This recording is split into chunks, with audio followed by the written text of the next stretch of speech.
మార్పులేని మనిషి. రాసినవారు సోమప్ప శాస్త్రి గారు. ఒక ఊరిలో ముగ్గురు అన్నదమ్ములు ఉండేవారు. పెద్దవాడు సూర్యవర్ధనుడు, రెండోవాడు చంద్రవర్ధనుడు, కడసారివాడు బాలవర్ధనుడు. తండ్రి వీరికి విడిచిపోయిన ఆస్తి ఒక్క మామిడి చెట్టు మాత్రమే. అయితే ఆ మామిడి చెట్టు చాలా చిత్రమైనది. ఇప్పుడు అప్పుడు అనకుండా మున్నూట 60 రోజులు అది కాస్తూనే ఉంటున్నది. ముగ్గురు అన్నదమ్ములలోనూ ఒక ఇద్దరు ఆ చెట్టు కాయలు కోసి పట్టుకుపోయి ఊళ్ళో అమ్ముకురావటం, మూడవ వాడు చెట్టుకు కాపలా కాస్తూ ఉండటం ఇది వాళ్ళ ఏర్పాటు. ఒక రోజున చెట్టు కాపలా కాయటం బాలవర్ధనుడి వంతు వచ్చింది. సూర్యవర్ధనుడు, చంద్రవర్ధనుడు కాయలు పట్టుకుని ఊళ్ళోకి వెళ్లారు. ఆ సమయంలో వృద్ధుడైన ఒక సన్యాసి ఆ చెట్టు వద్దకు వచ్చి, నాయనా, నాకు ఆకలి దాహము అవుతున్నది. ఒక్క మామిడికాయ ఇచ్చి పుణ్యం కట్టుకుంటావా అని అడిగాడు. అందుకు బాలవర్ధనుడు, తాతా, నాకు ఇద్దరు అన్నదమ్ములున్నారు. వాళ్ళిద్దరూ ఈ రోజున పళ్ళు పంచుకుని వెళ్ళిపోయారు. అందుచేత వాళ్ళ కొమ్మలు తాకటానికి నాకు అధికారం లేదు. నా వాటాలో కొమ్మలు అవిగో. వాటిలో నీకు ఇష్టమొచ్చినన్ని పళ్ళు తీసుకోవచ్చు అనే వరకు సన్యాసి సరే, అలాగే చేయమన్నాడు. అప్పుడు బాలవర్ధనుడు చెట్టెక్కి 4 పళ్ళు కోసి సన్యాసికి ఇచ్చాడు. అవి పుచ్చుకొని సన్యాసి సంతోషంతో వెళ్ళిపోయాడు. మరునాడు చెట్టు కాపలా కాయటం సూర్యవర్ధనుడి వంతు. వృద్ధ సన్యాసి సూర్యవర్ధనుడు వద్దకు వచ్చి బాలవర్ధనుణ్ణి అడిగినట్టే అడిగాడు. సూర్యవర్ధనుడు తన వంతు కాయలలో 4 ఎంచి తీసి సన్యాసికి భక్తితో సమర్పించాడు. సన్యాసి సంతోషించి వెళ్ళిపోయాడు. మూడవ రోజున చంద్రవర్ధనుడు చెట్టు కాపలా కాయటానికి నిలిచిపోయాడు. వృద్ధ సన్యాసి ఇతని వద్దకు కూడా వచ్చి కాయ అడిగే వరకు చంద్రవర్ధనుడు తన వంతు కాయలలో 4 మంచి కాయలిచ్చి సన్యాసిని సంతోషపెట్టాడు. కొంతకాలమైన తర్వాత ఆ వృద్ధ సన్యాసి మళ్ళీ అన్నదమ్ములు ముగ్గురునూ కలుసుకుని, అబ్బాయిలు, నాతో రండి, చిత్రాలు చూపిస్తాను అని చెప్పి వెంట పెట్టుకుపోయాడు. కొంచెం దూరం పోయే వరకు వారికి సముద్రం అడ్డు వచ్చింది. అప్పుడు సన్యాసి సూర్యవర్ధనుడి వైపు తిరిగి, నాయనా, ఈ సముద్రం నీ ఆధీనంలో ఉంచుతున్నాను. నీవు ఏమి కోరుకుంటే అది తప్పక నెరవేరుతుంది అన్నాడు. అయితే ఈ సముద్రంలో ఉండే ఉప్పు నీళ్లన్నిటినీ తియ్యటి తెల్లటి క్షీరములుగా మారిపోవాలి అని కోరుకునేసరికి వెంటనే ఆ సముద్రం క్షీర సముద్రంగా మారిపోయింది. సూర్యవర్ధనుడు ఆ పాల నుంచి పెరుగు, వెన్న, నెయ్యి తీసి వ్యాపారం ప్రారంభించాడు. త్వరలోనే ధనవంతుడై అక్కడనే నివాసం ఏర్పరచుకున్నాడు. తర్వాత సన్యాసి తక్కిన ఇద్దరినీ వెంట పెట్టుకుని మళ్లీ బయలుదేరాడు. కొంతసేపటికి ఒక పెద్ద మైదానం కనపడింది. అందులో కొన్ని లక్షల పావురాల పిట్టలు గింజలు ఏరుకొని తింటున్నాయి. సన్యాసి ఈసారి చంద్రవర్ధనుడి వైపు తిరిగి, నాయనా, ఈ మైదానము, పావురాలు నీ ఆధీనం చేస్తున్నాను. నీ మనస్సులో కోరిక ఏమిటో చెప్పు, నెరవేరుస్తాను అన్నాడు. అయితే ఈ పావురాలన్నీ గొర్రెలుగా మారిపోవాలి అని కోరాడు చంద్రవర్ధనుడు. వెంటనే మైదానమంతా గొర్రెలతో నిండిపోయింది. చంద్రవర్ధనుడు అక్కడే స్థిరపడి ఆ గొర్రెల ఉనితో తివాసీలు నేయించి వర్తకం ప్రారంభించి ధనవంతుడయ్యాడు. పోతే వృద్ధ సన్యాసి బాలవర్ధనుణ్ణి తీసుకుని ముందుకు సాగిపోయాడు.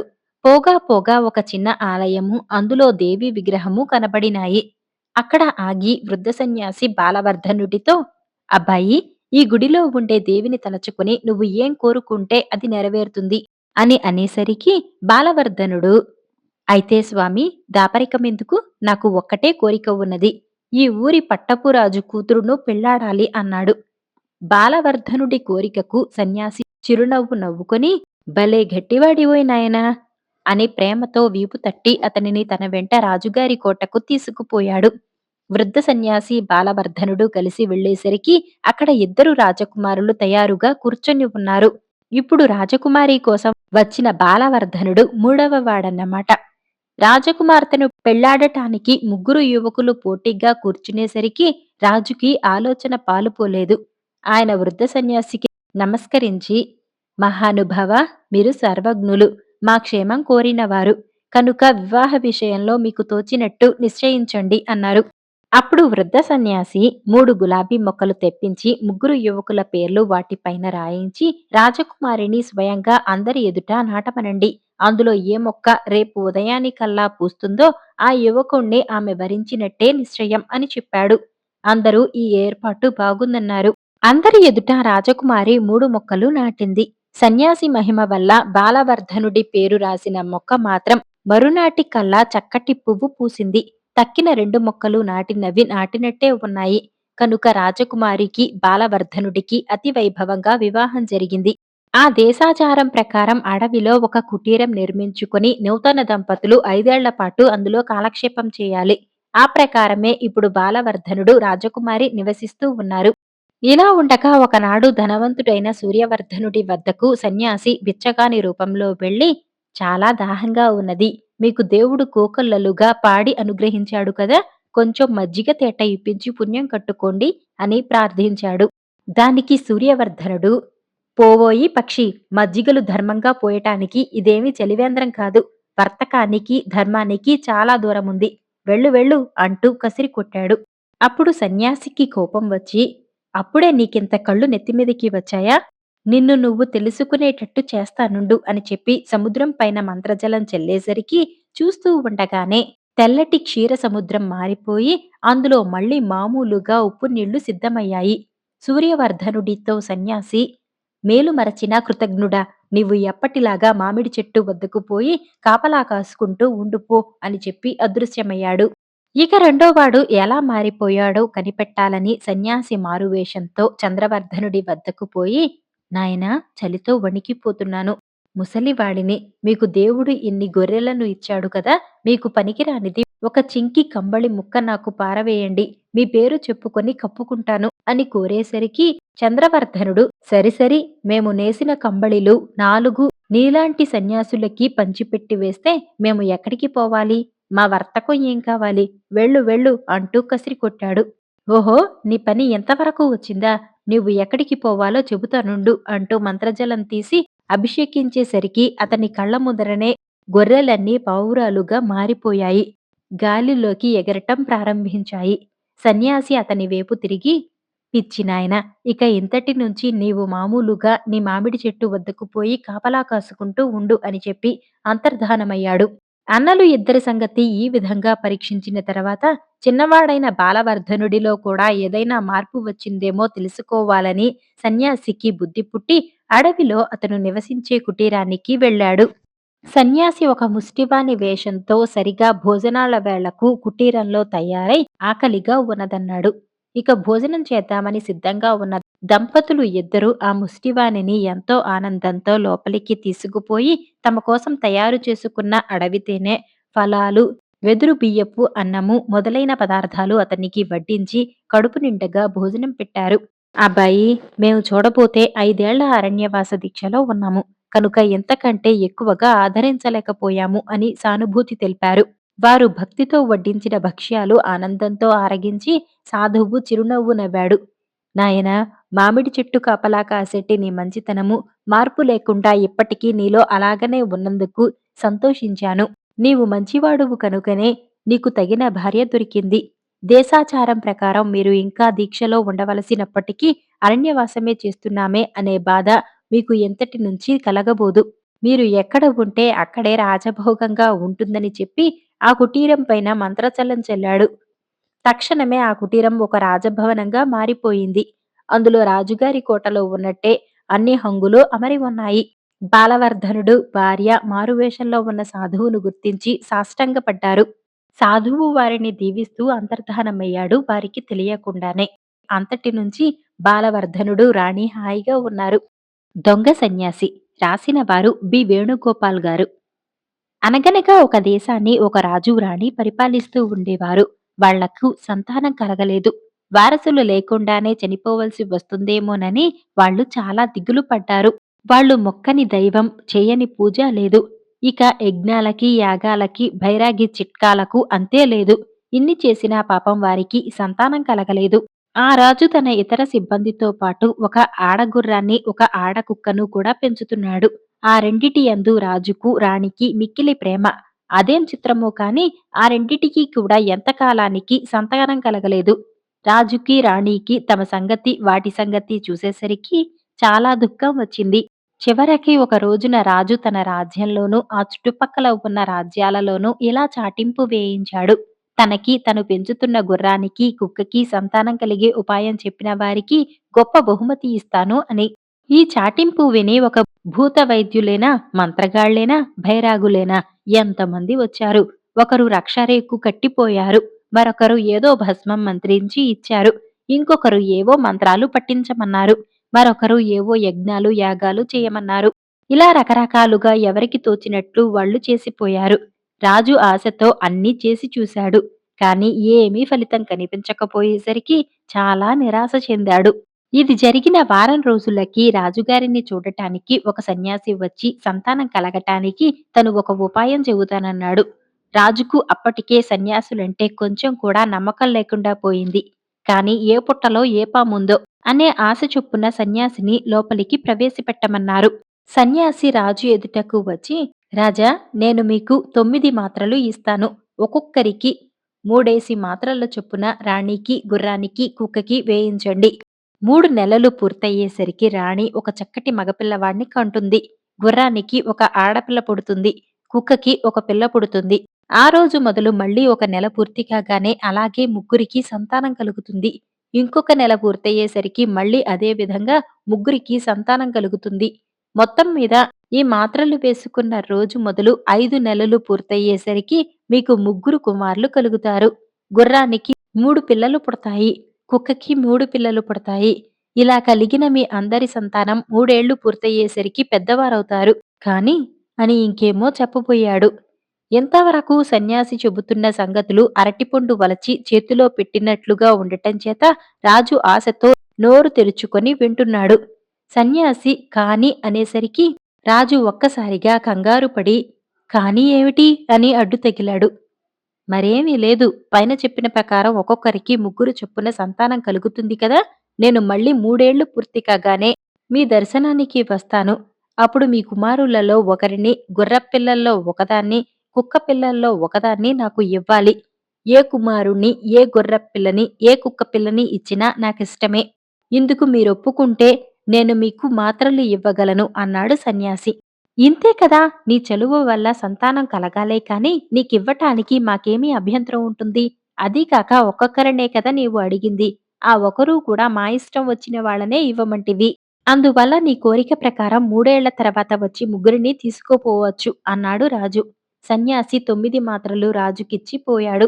సన్యాసి వెళ్ళగానే రాజు 3 మాత్రలు రాణికిచ్చి మిగతావి 3 గుర్రానికి, 3 కుక్కకి వేయించాడు. 3 నెలలు ఎప్పుడు పూర్తి అవుతాయా అని రాజు రోజులు లెక్క పెడుతూ కూర్చున్నాడు. చివరికి 3వ నెల పూర్తి అయిన మర్నాడు రాణికి ఒక చక్కటి మగపిల్లవాడు పుట్టాడు. గుర్రానికి ఒక పిల్ల పుట్టింది. కుక్కకి ఒక పిల్ల పుట్టింది. రాజు మళ్ళీ రోజులు లెక్క పెట్టటం మొదలెట్టాడు. నెల ఎప్పుడు పూర్తి అవుతుందా అని. నెల రోజులు ఇట్టే గడిచిపోయాయి. మళ్ళీ రాణికి పిల్లవాడు పుట్టాడు. గుర్రానికి పిల్ల పుట్టింది. కుక్కకి పిల్ల పుట్టింది. మరో నెల పూర్తయ్యేసరికి సన్యాసి చెప్పి వెళ్ళిన ప్రకారం మూడోసారి అదే విధంగా రాణికి, గుర్రానికి, కుక్కకి సంతానం కలిగాయి. ఇప్పటికి రాజుకి పూర్తిగా సంతోషం కలిగింది. తన రాజ్యం అంతటా ఈ శుభవార్త చాటింపు వేయించాడు. ఒక దానాలేనా, ధర్మాలేనా, ఉత్సవాలేనా, విందులేనా ఎంతో వైభవంగా జరిపించాడు. రోజులు గడిచిన కొద్దీ రాజు ముగ్గురు కుమారులు త్వరగా పెరగసాగారు. వాళ్లతో పాటే గుర్రపు పిల్లలు, కుక్క పిల్లలు కూడా పెరగసాగాయి. రాజుకి సంతోషంతో పాటు పెద్ద దిగులు కూడా పట్టుకున్నది. 3 ఏళ్లు పూర్తి కాగానే ఆ సన్యాసి వస్తాడు. నేను ఒప్పుకున్న ప్రకారం అతనికి నా ముద్దుల కొడుకుని, గుర్రపు పిల్లని, కుక్క పిల్లని ఇవ్వాల్సి వస్తుందే అని. ఇదివరకల్లా రోజులు లెక్కపెడుతూ వచ్చిన రాజు ఇప్పుడు 3 ఏళ్లు త్వరగా గడవకుండా ఉంటే బాగుండునే అనుకోవటం మొదలుపెట్టాడు. కాని కాలం ఆగుతుందా? చూస్తుండగానే 3 ఏళ్లు ఇట్టే గిర్రున తిరిగిపోయాయి. 3వ ఏడు పూర్తి అయిన మర్నాడు సన్యాసి మళ్ళీ రాజు ఎదుట ప్రత్యక్షమయ్యాడు. అన్న మాటను నెరవేర్చమని రాజును అడిగాడు. అప్పుడు రాజుకి ముగ్గురిలో ఎవరినివ్వటమా అని సందేహం కలిగింది. రాణిని సలహా అడిగాడు. మన తర్వాత మన పెద్ద కుమారుడే కదా వారసుడు. అందుకని వాడిని ఇవ్వటానికి వీల్లేదు. మన పెద్దవాడికి కూడా మనలాగే సంతానం కలగకపోతే అప్పుడు మన రెండోవాడే కదా వారసుడు. కనుక వాడిని కూడా ఇవ్వటానికి వీల్లేదు. అందువల్ల ఎటొచ్చి మనం ఇచ్చుకోదగిందల్లా ఆఖరి వాడినే. అలాగే గుర్రపిల్ల, కుక్కపిల్ల విషయంలో కూడా చేద్దాం అని సలహా చెప్పింది రాణి. సరేనని రాజు తన 3వ కుమారుణ్ణి, 3వ గుర్రపిల్లని, కుక్కపిల్లని సన్యాసికి సమర్పించి సాగనంపాడు. ముందు సన్యాసి, అతని వెనకనే గుర్రం మీద రాజకుమారుడు, గుర్రం వెనకనే కుక్క బయలుదేరారు. వాళ్ళు అలా పోయి పోయి చివరికి ఒక ఎత్తైన కొండ మీదకి చేరుకున్నారు. కొండ దిగువన ఒక లోయ, ఆ లోయలో ఒక కోట ఉన్నాయి. సన్యాసి ఆ కోటను చూపుతూ రాజకుమారుడితో ఇలా అన్నాడు.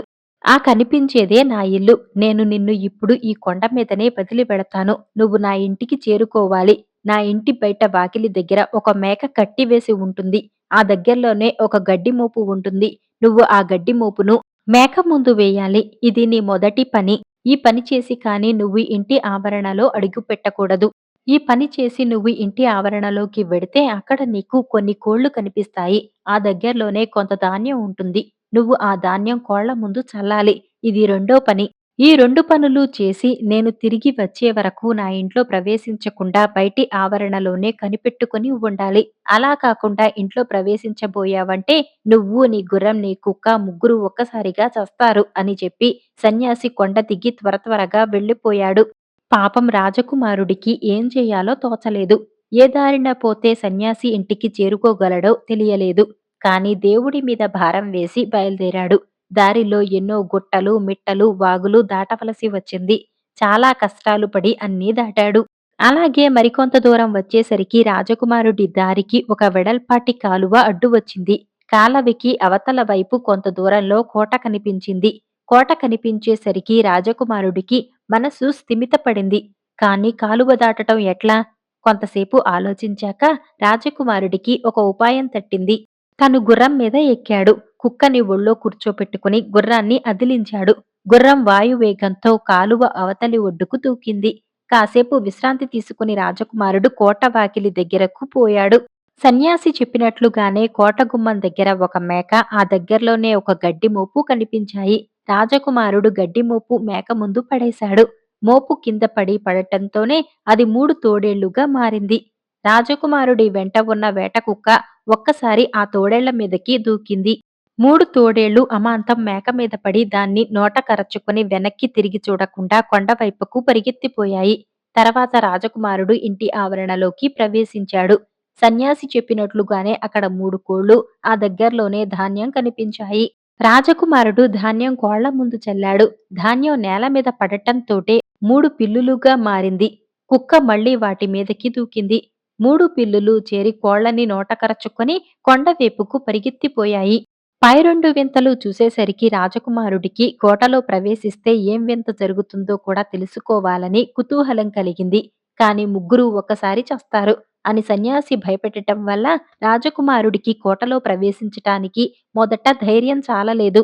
కాని అంతకంతకీ ఏం వింత జరుగుతుందో తెలుసుకోవాలనే కుతూహలం జాస్తి కాసాగింది. అందువల్ల ఏమవుతే అది అవుతుంది అని ధైర్యం తెచ్చుకొని రాజకుమారుడు గుర్రాన్ని, కుక్కని ఆవరణలో వదిలి కోటలో ప్రవేశించబోయాడు.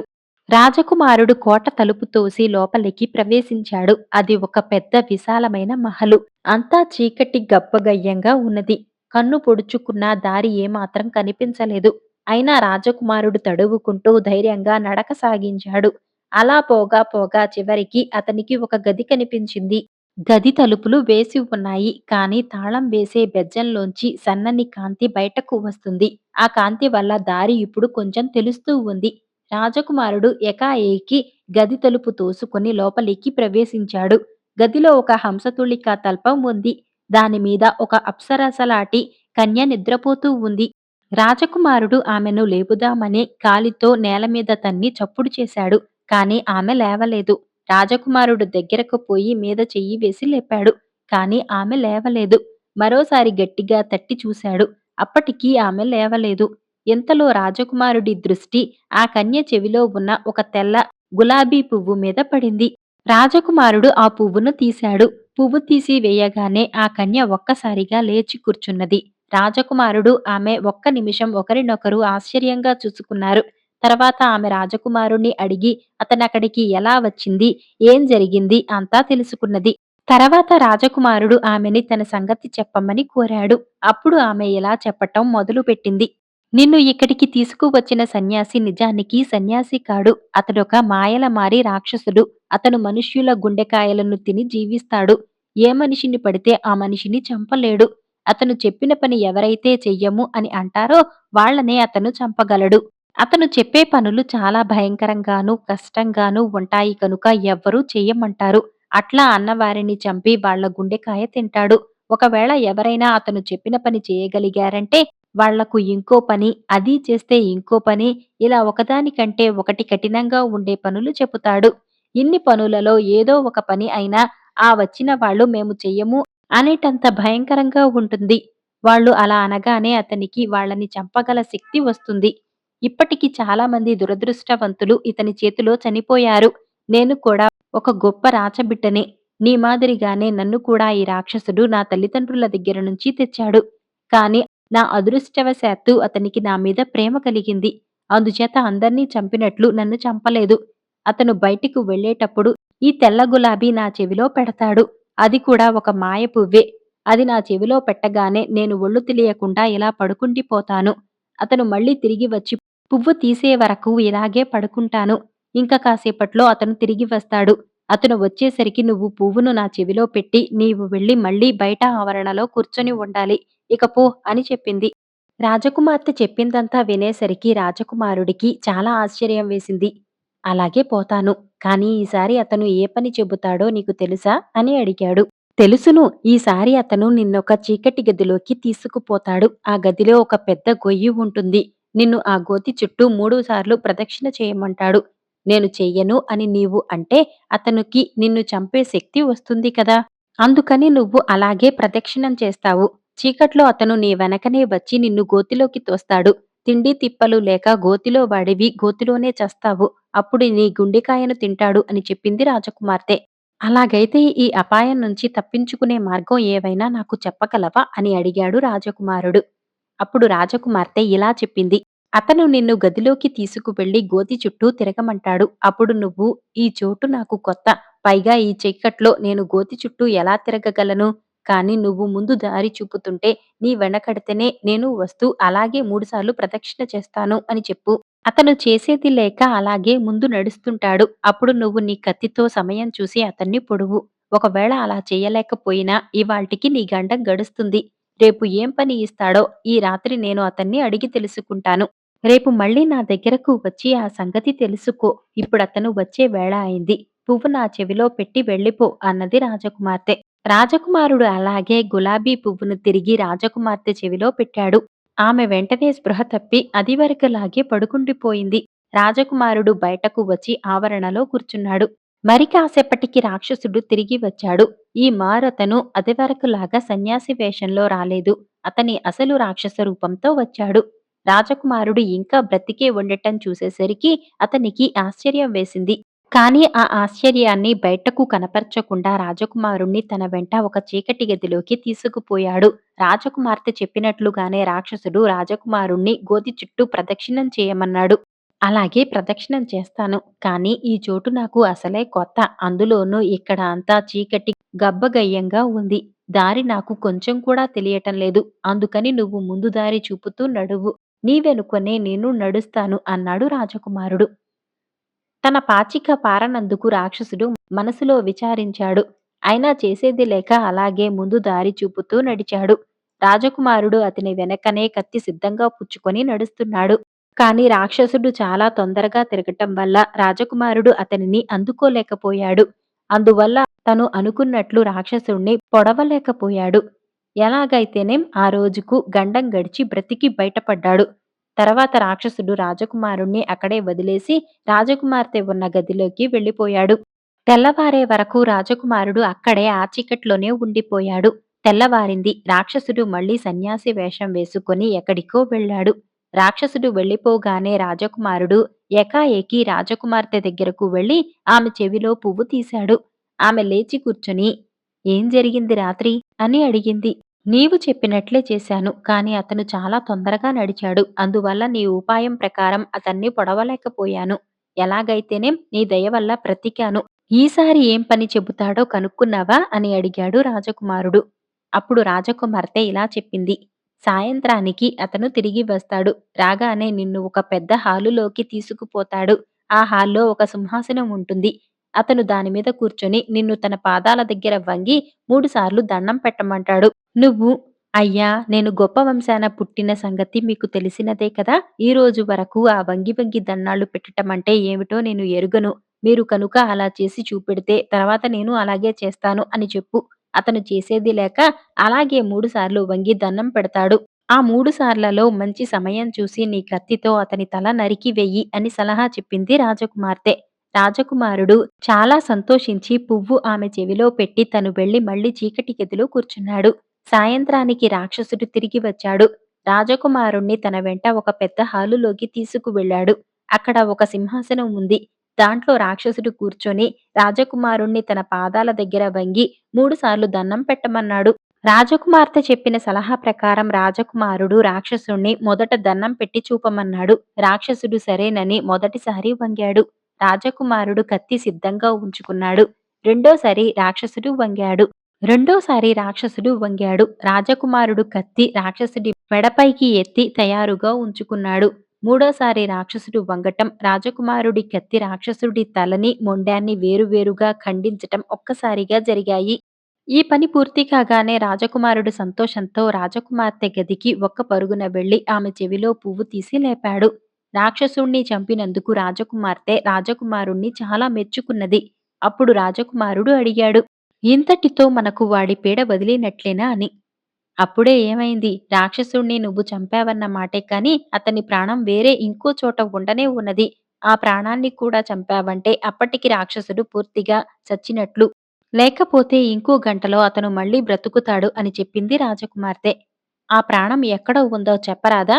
ఆ పని కూడా పూర్తి చేస్తాను అని అడిగాడు రాజకుమారుడు. అప్పుడు రాజకుమార్తె ఇలా చెప్పింది. ఇప్పుడు రాక్షసుణ్ణి చంపిన హాలుకు పక్కనే నీకు కొన్ని మెట్లు భూమిలోకి పోతూ కనిపిస్తాయి. నీవు ఆ మెట్లన్నీ దిగిపోవాలి. చాలా లోతుకి పోవాలి. అలా పోతూ ఉంటే దారిలో నీకు 9 గదులు ఒకదాని తర్వాత ఒకటి కనిపిస్తాయి. 9దో గది దాటగానే నీ దారికి ఒక గోడ అడ్డు తగులుతుంది. అప్పుడు నువ్వు నీ కత్తి కొనతో ఆ గోడ మీద "తొలగిపో గోడ" అని 3 సార్లు కొట్టు. మూడోసారి కొట్టగానే గోడ తొలగిపోతుంది. అప్పుడు నీకెదురుగా ఒక గది కనిపిస్తుంది. ఆ గదిలో ఒక సింహాసనం మీద ఒక 10 ఏళ్ల కుర్రవాడు కూర్చుని ఉంటాడు. అతని చేతిలో ఒక గిన్నె ఉంటుంది. ఆ గిన్నె నిండా ఒక ద్రావకం ఉంటుంది. రాక్షసుడి ప్రాణం ఆ కుర్రవాడే. నీవు సరాసరి వెళ్లి ఆ కుర్రవాణ్ణి నీ కత్తితో పొడువు. అతడు చనిపోతాడు. దాంతో రాక్షసుడు చనిపోయినట్లవుతుంది. కుర్రవాణ్ణి చంపిన తర్వాత అతని చేతిలో ఉన్న గిన్నె నా దగ్గరికి తీసుకురా. దాంట్లో ఉన్న ద్రావకం ఒక్కొక్క బొట్టు ఇది వరకు రాక్షసుడి చేతిలో చనిపోయిన వారి ప్రాణాలన్నమాట. అందుకని నువ్వు ఆ ద్రావకం ఒక్క బొట్టు కూడా కింద పడనీయకుండా నా దగ్గరకు తీసుకురావాలి. రాజకుమారుడు వెంటనే మెట్లు దిగి వెళ్ళాడు. రాజకుమార్తె చెప్పినట్లు 9 గదులు, దాని తర్వాత గోడ తగిలాయి. గోడ మీద కత్తితో కొట్టగానే గోడ తొలగిపోయి గది కనిపించింది. రాజకుమారుడు ఏకాఏకి వెళ్లి గదిలో సింహాసనం మీద కూర్చున్న కుర్రవాడి గుండెల్లో ఒక్క పోటు పొడిచాడు. కత్తి వీపులోంచి దూసుకుపోయింది. కాని ఆ కుర్రవాడు మాత్రం అలాగే కొయ్యబారిపోయాడు. తర్వాత రాజకుమారుడు ద్రావకం గిన్నె తీసుకుని రాజకుమార్తెను కలుసుకున్నాడు. రాజకుమార్తె సంతోషించింది. తర్వాత ఆ ద్రావకం తీసుకుని రాజకుమార్తె రాజకుమారుణ్ణి వెంట పెట్టుకుని ఒక పెద్ద గదిలోకి తీసుకుపోయింది. అక్కడ రాక్షసుడి చేతిలో చనిపోయిన దురదృష్టవంతుల పీనుగులు వరుసగా ఉన్నాయి. అందులో పిల్లలున్నారు, పెద్దవాళ్లున్నారు, ఆడవాళ్లున్నారు. దాదాపు 1000 పీనుగులు దాకా ఉన్నాయి. రాజకుమార్తె తాను తెచ్చిన ద్రావకం ఒక్కొక్క బొట్టే ఒక్కొక్క పీనుగు మీద వేసింది. వెంటనే అందరూ వరుసగా తిరిగి బ్రతికారు. వాళ్ళు జరిగిన సంగతంతా తెలుసుకుని రాజకుమార్తెని, రాజకుమారుణ్ణి ఎంతో మెచ్చుకున్నారు. తర్వాత ఎవరిళ్లకు వాళ్ళు చేరుకున్నారు. రాజకుమార్తె రాజకుమారుణ్ణి తనతో పాటు తన తల్లిదండ్రుల దగ్గరకు తీసుకుపోయి జరిగిందంతా చెప్పింది. వాళ్ళు చాలా సంతోషించారు. రాజకుమారుడి తల్లిదండ్రులకు కూడా కబురు చేసి పిలిపించారు. ఒక సుముహూర్తాన రాజకుమార్తెని రాజకుమారుడికిచ్చి వైభవంగా పెళ్లి చేశారు. తర్వాత రాజకుమారుడు భార్యను తీసుకుని తన రాజ్యానికి వచ్చి 1000 ఏళ్లు సుఖంగా బతికారు.